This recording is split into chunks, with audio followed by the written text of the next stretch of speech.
দশটার সময় সকাল 10টার সময় আমরা সংবাদ পাই সুন্দরবন স্কয়ার মার্কেটের 5তলায় আগুন লাগছে।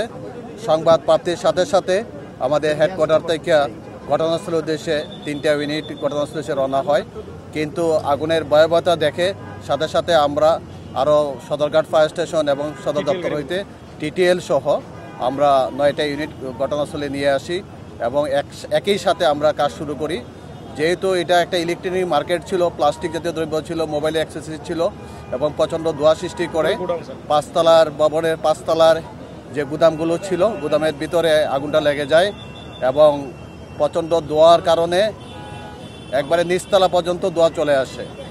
1তলা 2তলা 3তলা 4তলা বন্ধ ধোঁয়া চলে আসে। আমাদের ফায়ার ফাইটাররা অত্যন্ত রিস্ক নিয়ে ব্রিদিং অ্যাপারেটাস পরে অত্যন্ত ঝুঁকি নিয়ে এই ধোঁয়ার ভিতরে কাজ করে আগুনের যে উৎসস্থল এটা খুঁজে পায় এবং শাটার খুলে অগ্নি নির্বাপন করে।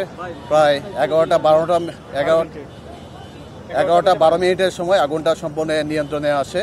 তো আল্লাহর রহমতে এই সুন্দরবন মার্কেটের হাজার হাজার দোকান ছিল এবং উপরে গুদাম ছিল, অনেকগুলো গুদাম ছিল, কিন্তু ফায়ার সার্ভিসের সঠিক সময়ে সঠিক সিদ্ধান্তের কারণে অনেকগুলো দোকান রক্ষা পায় এবং বড় ধরনের ক্ষয়ক্ষতির হাত থেকে রক্ষা পায়।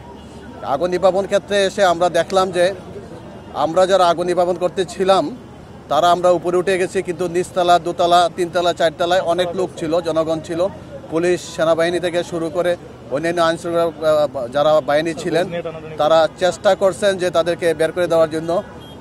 তারা বের হতে ছিলেন না, আমাদের একটু ব্যাক পেতে হচ্ছিল এবং আমাদের হুজগুলো নিয়ে টানাটানিও হচ্ছিল, এদিকে আসেন ওইদিকে আসেন। কিন্তু আমরা যদি যথাসময়ে যথাভাবে যদি সঠিক নিয়মে যদি হুজগুলো না টানতে পারি তাহলে সঠিক টাইমে কিন্তু আগুনটা নির্বাপন করতে পারবো না। তো মহান আল্লাহ তাআলা অশেষ রহমতে ওয়াসার টিমও চলে আসছিল এবং আমাদের ভলান্টিয়ার থেকে শুরু করে মার্কেটে কিছু লোক ছিল, তারাও সহযোগিতা করছে আমাদেরকে।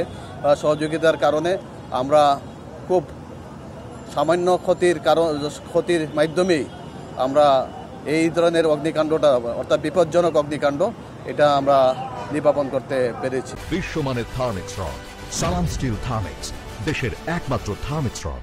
আগুনের আমরা 2টা শাটার খুলে আগুন পাইছি এবং ক্ষতিগ্রস্ত হয়েছে, কিন্তু কত পরিমাণ ক্ষতিগ্রস্ত হয়েছে এখন বলা যাবে না, এটা তদন্ত সাপেক্ষে। এবং আরও কিছু দোকান আছে যেগুলো আমরা শাটার খুলতেছি, এটার ভিতরে ধোঁয়া প্রবেশ করতেছে, কিছু পানিও প্রবেশ করছে, ক্ষতিগ্রস্ত হয়েছে। অর্থাৎ অগ্নি নির্বাপনের পরে জানা যাবে যে আমাদের যদি একটা তদন্ত কমিটি হবে তার কারণ এবং ক্ষয়ক্ষতির পরিমাণ জানা যাবে।